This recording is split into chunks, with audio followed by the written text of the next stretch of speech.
2026 ജനുവരി മാസം 7-8 തീയതികളിൽ പരിശുദ്ധ പിതാവ് ലിയോ 14 മാർപ്പാപ്പയുടെ നേതൃത്വത്തിൽ ആദ്യത്തെ എക്സ്ട്രാഓർഡിനറി കർദിനാൾമാരുടെ കൺസിസ്റ്ററി വിളിച്ചിരിക്കുകയാണ്.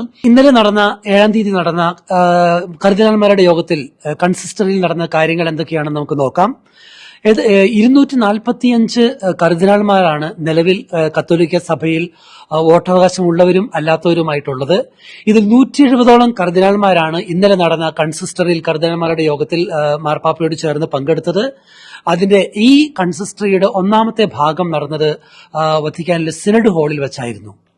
ഇന്നലെ ചർച്ചയ്ക്കെടുത്ത പ്രധാന വിഷയം എന്ന് പറയുന്നത് സിനഡും സിനഡാലിറ്റിയെ കുറിച്ചാണ്.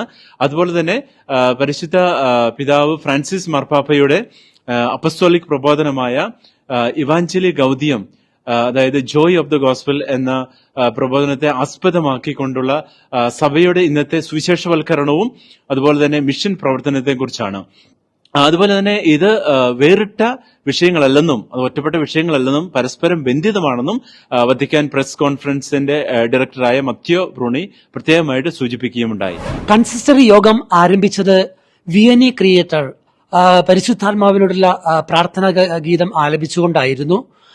അതോടൊപ്പം തന്നെ മർക്കോസിന്റെ സുവിശേഷത്തിലെ 6-ാം അധ്യായം 45 മുതൽ 52 വരെയുള്ള തിരുവചന ഭാഗം ഈ കൺസിസ്റ്ററിൽ പ്രത്യേകം വായിക്കുകയുണ്ടായി.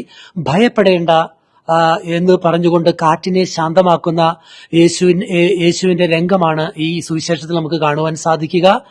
പിന്നീട് കർദിനാൾമാരുടെ സംഘത്തിലെ ഡീനായ കർദിനാൾ ജുവാനി ബാത്തിസ്ത റേ പ്രത്യേകമായിട്ട് ആശംസ നേരുകയുണ്ടായി.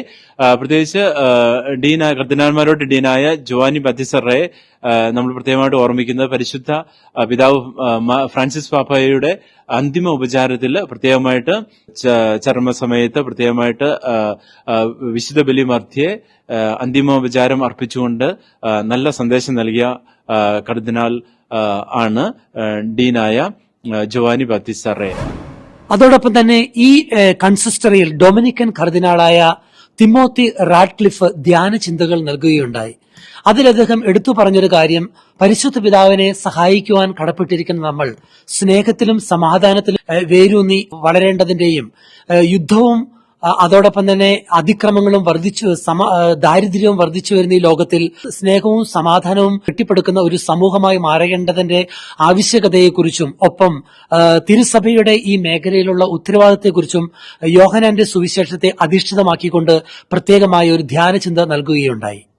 ഈ യോഗത്തിൽ മാർപ്പാപ്പയുടെ ഒപ്പം അധ്യക്ഷത വഹിച്ചത് സലേഷ്യൻ കാർഡിനലായ ഇൻസ്റ്റിറ്റ്യൂട്ട് ഓഫ് കോൺസെക്രേറ്റഡ് ലൈഫ് എന്ന കാര്യാലയത്തിന്റെ പ്രോ പ്രിഫെക്റ്റായ ആഞ്ചലോ ഫെർണാണ്ടസ് അർത്തിമേ ആണ്. ഈ കൺസിസ്റ്ററിയുടെ 2ാം ഭാഗ ചർച്ചകൾ നടന്നത് വത്തിക്കാനിലെ പോൾ 6-ാമൻ മാർപ്പാപ്പ പേരിലുള്ള ഹാളിൽ വെച്ചാണ്.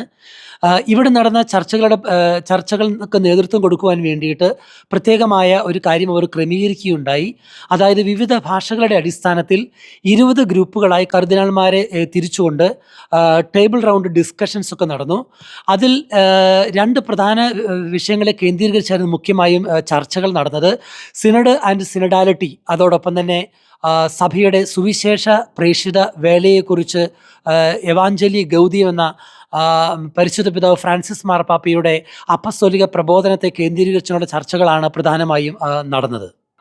അതിനുശേഷം ചർച്ചകൾക്ക് ശേഷം ഓരോ ഗ്രൂപ്പുകളുടെ റിപ്പോർട്ടുകൾ പരിശുദ്ധ പിതാവ് ലിയോ 14 മാർപ്പാപ്പയുടെ മുമ്പാകെ അവതരിപ്പിക്കുകയുണ്ടായി. ഈ കൺസിസ്റ്ററിയിൽ പരിശുദ്ധ പിതാവ് ലിയോ 14 മാർപ്പാപ്പയുടെ സന്ദേശം വളരെ പ്രധാനപ്പെട്ടതാണ്. ഇതിൽ എടുത്തു പറയേണ്ടത് എന്താണെന്ന് ചോദിച്ചാൽ, പാപ്പ പറയുകയുണ്ടായി, ഞാൻ ഇവിടെ വന്നിരിക്കുന്നത് I am here to listen to you, ഞാൻ ഇവിടെ വന്നിരിക്കുന്നത് നിങ്ങളെ ശ്രവിക്കുവാനാണ് എന്നാണ്. പരിശുദ്ധ പിതാവ് പറഞ്ഞിരിക്കുന്ന അദ്ദേഹത്തിന്റെ സന്ദേശത്തിന്റെ പ്രസക്ത ഭാഗങ്ങൾ എന്താണെന്ന് നമുക്ക് ഇപ്പോൾ നോക്കാം. പരിശുദ്ധ പിതാവ് തന്റെ സന്ദേശം ആരംഭിക്കുന്നത് യെശയ്യാ പ്രവാചകന്റെ പുസ്തകത്തിലെ 60-ാം അധ്യായം 1 മുതൽ 3 വരെയുള്ള തിരുവചനങ്ങൾ ഉദ്ധരിച്ചുകൊണ്ടും അതോടൊപ്പം തന്നെ 2-ാം വത്തിക്കാൻ കൗൺസിലിന്റെ പ്രമാണരേഖയായ ജനതകളുടെ പ്രകാശം എന്ന പ്രമാണരേഖയുടെ 1-ാം ഭാഗം എടുത്തുദ്ധരിച്ചുകൊണ്ടുമാണ്. ഇതിൽ എടുത്തു പറയേണ്ട പ്രധാനപ്പെട്ട കാര്യം, ക്രിസ്തു മാനവരാശിയുടെ മുഴുവൻ്റെയും ലോകത്തിൻ്റെ മുഴുവൻ്റെയും പ്രകാശമാണെന്നും ആ ക്രിസ്തുവിൻ്റെ പ്രകാശം അന്ധകാരത്തെ നീക്കുന്നുവെന്നും ഈ ക്രിസ്തുവിൻ്റെ പ്രകാശം മനുഷ്യര വംശം മുഴുവനും അറിയേണ്ടതിൻ്റെ ആവശ്യകതയെക്കുറിച്ചുമാണ് പ്രത്യേകമായി ഈ സന്ദേശത്തിൻ്റെ ആരംഭത്തിൽ പരിശുദ്ധ പിതാവ് വ്യക്തമാക്കിയത്. അതായത് പോൾ ആറാമൻ മാർപ്പാപ്പയിൽ നിന്ന് പരിശുദ്ധ പിതാവ് ഫ്രാൻസിസ് മാർപ്പാപ്പയ്ക്കുള്ള കാലഘട്ടങ്ങളിൽ നോക്കുമ്പോൾ ഒന്നാമതായിട്ട് എടുത്തു പറയേണ്ടത് പോൾ ആറാമൻ മാർപ്പാപ്പയുടെയും വിശുദ്ധ ജോൺ പോൾ രണ്ടാമൻ മാർപ്പാപ്പയുടെയും കാലഘട്ടത്തിൽ ക്രിസ്തു ലോകത്തിൻ്റെ പ്രകാശമാണെന്നുള്ള സത്യം എടുത്തു പറഞ്ഞുകൊണ്ട് ക്രിസ്തു കേന്ദ്രീകൃതമായ ഒരു സുവിശേഷ പ്രവർത്തനത്തിലൂടെ അത് സഭയെ വളരെ ശക്തമായ രീതിയിൽ തന്നെ സുവിശേഷം പ്രസംഗിക്കുവാനും അനേകം വിശ്വാസികളെ വിശ്വാസത്തിലേക്ക് ആനയിക്കുവാനുമായിട്ട് നയിച്ചു എന്ന് പരിശുദ്ധ പിതാവ് ഊന്നി പറയുകയുണ്ടായി. എന്നാൽ ബെനഡിക്റ്റ് 16 മാർപ്പാപ്പയുടെയും ഫ്രാൻസിസ് മാർപ്പാപ്പയുടെയും കാലഘട്ടത്തിൽ ഈ ചിന്തകൾ പ്രധാനമായും രൂപപ്പെട്ടിരിക്കുന്നത് അട്രാക്ഷൻ അല്ലെങ്കിൽ ആകർഷണം എന്ന ഒരു കാര്യത്തിലൂടെയാണ്. അതായത് സഭാത്മകമായ ജീവിതത്തിലൂടെയും കൗദാശികമായ ജീവിതത്തിലൂടെയും നമ്മുടെ സാക്ഷ്യ ജീവിതത്തിലൂടെയും സ്നേഹത്തിൽ അധിഷ്ഠിതമായ ജീവിതത്തിലൂടെയും മറ്റുള്ളവർ യേശുവിലേക്ക് ആകർഷിക്കപ്പെടണം എന്ന ഒരു കാര്യമാണ് മാർപ്പാപ്പ വ്യക്തമാക്കിയത്. അതിൽ മാർപ്പാപ്പ എടുത്തു പറഞ്ഞൊരു കാര്യം, ഈ ആകർഷണം സംഭവിക്കാൻ ഇടയാകുന്നത് പരിശുദ്ധാത്മാവ് നമ്മിലൂടെ പ്രവർത്തിക്കുമ്പോഴാണ്. പരിശുദ്ധാത്മാവാണ് ഇതിൻ്റെ ചാലകശക്തി, ഈ സ്നേഹത്തിൻ്റെ ചാലകശക്തി. അതുകൊണ്ട് തന്നെ നമ്മൾ സാക്ഷി ജീവിതം സ്നേഹത്തിൽ അധിഷ്ഠിതമായി നയിക്കുമ്പോൾ പരിശുദ്ധാത്മാവ് നമ്മിലൂടെ യേശുവിലേക്ക് മറ്റുള്ളവരെ ആകർഷിച്ചു കൊള്ളുമെന്നാണ് പരിശുദ്ധ പിതാവ് വ്യക്തമാക്കിയത്.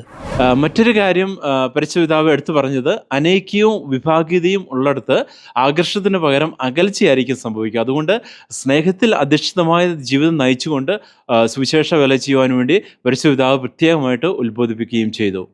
ഈ ദിവസങ്ങളിൽ സഭയുടെ ഇന്നത്തെ ലോകത്തിലുള്ള സഭയുടെ ദൗത്യം, അതോടൊപ്പം തന്നെ സിനഡും സിനഡാലിറ്റിയും, അതോടൊപ്പം തന്നെ സുവിശേഷവൽക്കരണം, പ്രേക്ഷിത പ്രവർത്തനം, അതോടൊപ്പം തന്നെ ക്രൈസ്തവ ജീവിതത്തിൻ്റെ ഉച്ചകോടിയായ ആരാധന ക്രമത്തിൻ്റെ പ്രാധാന്യം എന്നീ വിഷയങ്ങളെ അടിസ്ഥാനമാക്കിയുള്ള ചർച്ചകൾ ഈ ദിവസങ്ങളിൽ ഈ കൺസിസ്റ്ററിയിൽ മാർപ്പാപ്പയുടെ നേതൃത്വത്തിൽ നടക്കുന്നതായിരിക്കും.